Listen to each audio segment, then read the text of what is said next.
Hi friends, welcome to my channel. Friends, இன்னைக்கு நம்ம plum cake எப்படி செய்யறதுன்னு பார்க்க போறோம். இந்த cake without oven, without maida and without egg நம்ம செய்ய போறோம். நான் இந்த ஒரே மெத்தட் யூஸ் பண்ணிட்டு 2 மோல்ட்ல ஊத்தி செஞ்சு காமிச்சிருக்கேன். இப்போ இந்த கேக்கை நம்ம எப்படி செய்யறதுன்னு பார்த்தலாம். இதுக்கு நம்ம ஃபர்ஸ்ட் ட்ரை ஃப்ரூட்ஸ் எல்லாமே சோக் பண்ண போறோம். ஒரு 2 டேபிள்ஸ்பூன் அளவுக்கு ஆப்ரிகாட் கட் பண்ணி சேர்த்துருக்கேன். இது கூடயே 2 டேபிள்ஸ்பூன் அளவுக்கு செர்ரி கட் பண்ணி சேர்த்துருக்கேன். இது கூட 2 டேபிள் ஸ்பூன் கிஸ்மிஸ் சேர்த்துக்கலாம். உங்கள்கிட்ட பிளாக் ரைசின்ஸ் இருந்தாலும் சேர்த்துக்கோங்க. நான் இன்றைக்கி இந்த கோல்டன் ரைசின்ஸ் மட்டும் சேர்த்துருக்கேன். 2 டேபிள் ஸ்பூன் அளவுக்கு டூட்டி ஃப்ரூட்டி சேர்த்துக்கலாம். இது கூட 2 டேபிள் ஸ்பூன் முந்திரி, 2 டேபிள் ஸ்பூன் பாதாம், 2 டேபிள் ஸ்பூன் பிஸ்தா, இது எல்லாத்தையுமே நல்லா பொடியாக கட் பண்ணி சேர்த்துக்கலாம். இது எல்லாத்தையுமே ஒரு தடவை கலந்து விட்டுக்கலாம்.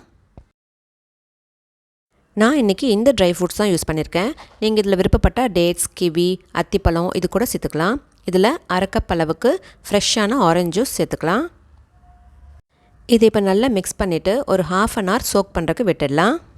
இது நீங்கள் உங்களுக்கு டைம் இருந்ததுன்னா 2 ஹவர்ஸ் கூட சோக் பண்ணலாம், இல்லாட்டி ஓவர் நைட் கூட நம்ம சோக் பண்ண விடலாம்.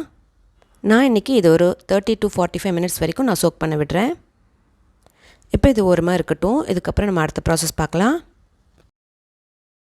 இப்போ ஒரு கடாயில் உப்பு சேர்த்துட்டு அதில் ஒரு ஸ்டாண்ட் வச்சு ஒரு 10 நிமிஷம் மீடியம் ஃப்ளேமில் நான் ப்ரீ ஹீட் பண்ணிக்கிறேன். இப்போ ஒரு கடாய் சூடு பண்ணிவிட்டு இதில் 3/4 கப் அளவுக்கு சர்க்கரை சேர்த்துக்கிறேன். நம்ம இப்போ இந்த சுகரை கேரமலைஸ் பண்ண போகிறோம். இது மாதிரி பண்ணுறப்போ நமக்கு கேக்குக்கு நல்ல கலர் கிடைக்கும். இது பரவலாக போட்டுட்டு நம்ம கொஞ்ச நேரம் டிஸ்டர்ப் பண்ணாமல் விடலாம். அது கொஞ்சமாக நடுவில் கேரமலைஸ் ஆகும். நடுவில் கொஞ்சம் கலர் சேஞ்ச் ஆனதுக்கப்புறம் நம்ம எல்லாத்தையுமே சேர்த்து கலந்து விடலாம். இப்போ சர்க்கரை நல்லா கரையிற வரைக்கும் நம்ம கலந்து விட்டுக்கலாம். இந்த ப்ராசஸ் நடந்துகிட்ருக்கப்போ இன்னொரு ஸ்டவ்வில் ஒரு அரை கப் அளவுக்கு சுடு தண்ணி நல்லா கொதிக்க வச்சுக்கலாம். சர்க்கரை கொஞ்சம் கொஞ்சமாக கரைஞ்சிட்டு வருது. இது நல்லா கரையட்டும். இப்போ நமக்கு லைட்டான தேன் கலர் கிடச்சிருக்கு. இது நல்லா டார்க்கான கலர் கிடைக்கிற வரைக்கும் நம்ம கலந்து விட்டுக்கலாம். இப்போ சுகர் சிரப் கரெக்டான கலர் கிடச்சிருக்கு. இப்போ நம்ம ஸ்டவ்வை சுவிட்ச் ஆஃப் பண்ணிவிட்டு நம்ம சூடான தண்ணி எடுத்து வச்சுக்கோல, அது கொஞ்சம் கொஞ்சமாக இதில் சேர்த்துக்கலாம். சர்க்கரை பாகு ரொம்ப சூடாக இருக்கும். இதில் நார்மல் தண்ணி ஊற்றிட்டோம் அப்படின்னா மேலே செதறும். அதனால் நல்லா சூடான தண்ணியை நம்ம இதில் ஊற்றணும். அப்போ தான் பாகும் தண்ணியும் நல்லா மிக்ஸ் ஆகும். இதை நல்லா கலந்து விட்டுட்டு அதுக்கப்புறம் நம்ம ஸ்டவ்வை சுவிட்ச் ஆன் பண்ணிக்கலாம். பாகும் தண்ணியும் நல்லா மிக்ஸ் ஆனதுக்கப்புறம் நம்ம ஸ்டவ்வை சுவிட்ச் ஆன் பண்ணிவிட்டு ஒரு 2லேருந்து 3 நிமிஷம் கொதிக்க வச்சுக்கலாம். இப்போது 2லேருந்து 3 நிமிஷம் நல்லா கொதிக்க வச்சிட்டோம். இது இப்போ ஸ்டவ்வை சுவிட்ச் ஆஃப் பண்ணிவிட்டு நம்ம இதை நல்லா ஆற வச்சுக்கலாம். இது நல்லா ஆறட்டும். இது ஆறிட்டு இருக்க சமயத்தில் நான் கேக் டின்னில் பட்டர் ஷீட் போட்டு ஆயில் அப்ளை பண்ணி வச்சுருக்கேன். இப்போது வேறு ஒரு ட்ரையான பவுல் எடுத்துக்கலாம். இதில் 1 கப் அளவுக்கு கோதுமை மாவு சேர்த்துக்கலாம். இதில் நான் கொஞ்சம் ஸ்பைசஸ் பவுடர் ஆட் பண்ணிக்கிறேன். 1/4 ஸ்பூன் அளவுக்கு பட்டை பவுடர், 1/4 ஸ்பூன் அளவுக்கு ஜாதிக்காய் பவுடர், 1/4 ஸ்பூன் அளவுக்கு சுக்கு பவுடர் ஆட் பண்ணிக்கலாம். இது எல்லாத்தையும் நம்ம ஒன்றா சலிச்சு வச்சுக்கலாம்.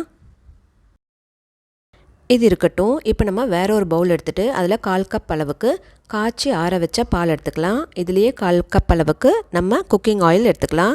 எந்த ஃப்ளேவருமே இல்லாத ஒரு குக்கிங் ஆயில் எடுத்துக்கணும். இது கூட 1 டீஸ்பூன் அளவுக்கு வெனிலா எசன்ஸ் சேர்த்துக்கலாம். இது எல்லாத்தையும் சேர்த்து நல்ல ஒரு ஸ்மூத் கன்சிஸ்டன்சி வர வரைக்கும் நம்ம பீட் பண்ணி எடுத்துக்கலாம்.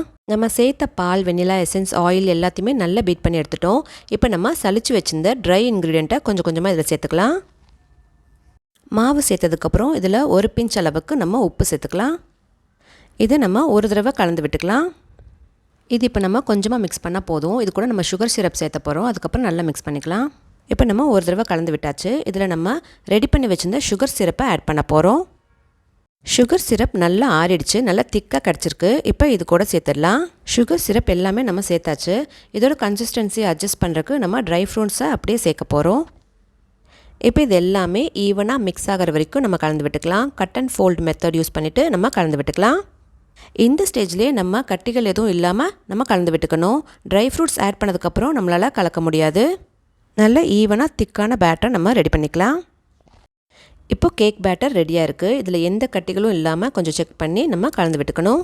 ட்ரை ஃப்ரூட்ஸை நம்ம ஊற வச்சுருக்கோம் இல்லையா, அந்த ஜூஸை நான் தனியாக எடுத்து வச்சுட்டு ட்ரை ஃப்ரூட்ஸ் மட்டும் இதில் சேர்க்க போகிறேன். நம்ம ஊற வச்சிருந்த ட்ரை ஃப்ரூட்ஸ் மட்டும் இப்போ சேர்த்துக்கிறேன். இதை நல்லா கலந்து விட்டுக்கலாம். கேக் பேட்டர் நல்லா திக்காக இருக்கணும். ரொம்ப லூஸாக இருந்தது அப்படின்னா நம்ம போட்ட ட்ரை ஃப்ரூட்ஸ் எல்லாமே அடியில் போய் செட்டில் ஆகிடும்.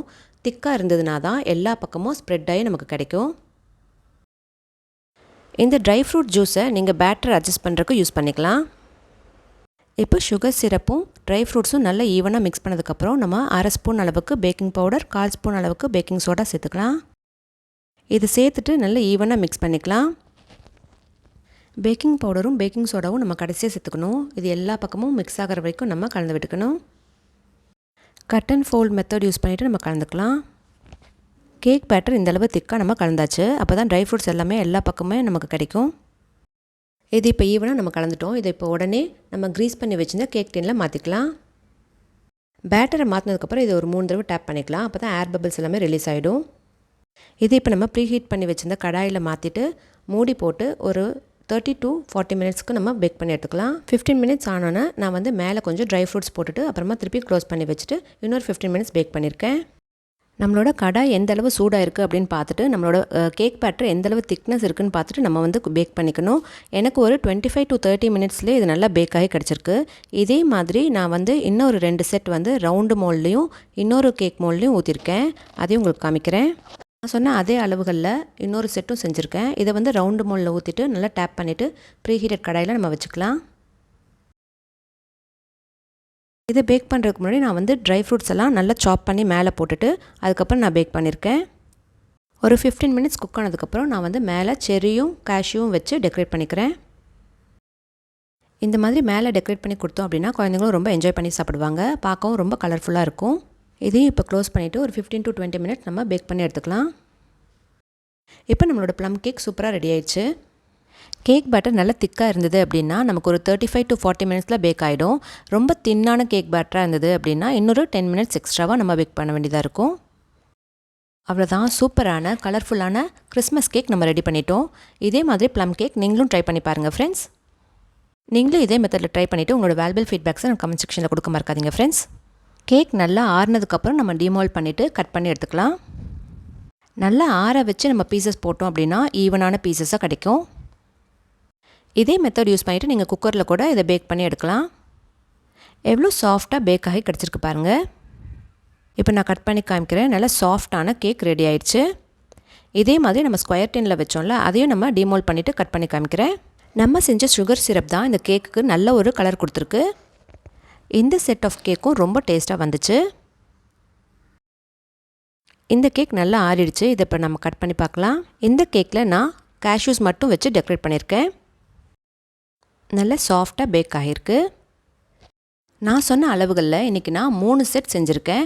இதே மாதிரி அளவுகளில் நீங்களும் ட்ரை பண்ணி பாருங்கள் ஃப்ரெண்ட்ஸ். நம்ம இன்றைக்கி இந்த ப்ளம் கேக்கில் எக்கு மைதா யூஸ் பண்ணாமல் செஞ்சுருக்கோம்.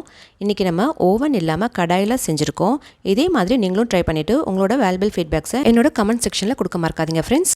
இதே மாதிரி நீங்களும் ட்ரை பண்ணி உங்களோட ஃபேமிலி மெம்பர்ஸ்க்கும் குட்டீஸ்க்கும் கொடுத்து என்ஜாய் பண்ணுங்கள் ஃப்ரெண்ட்ஸ். உங்களுக்கு இந்த வீடியோ பிடிச்சிருக்கும் நம்புறேன். உங்களுக்கு இந்த வீடியோ பிடிச்சுன்னா லைக் பண்ணுங்கள், உங்கள் ஃப்ரெண்ட்ஸ்க்கும் ஷேர் பண்ணுங்கள். தேங்க்யூ ஃபார் வாட்சிங்.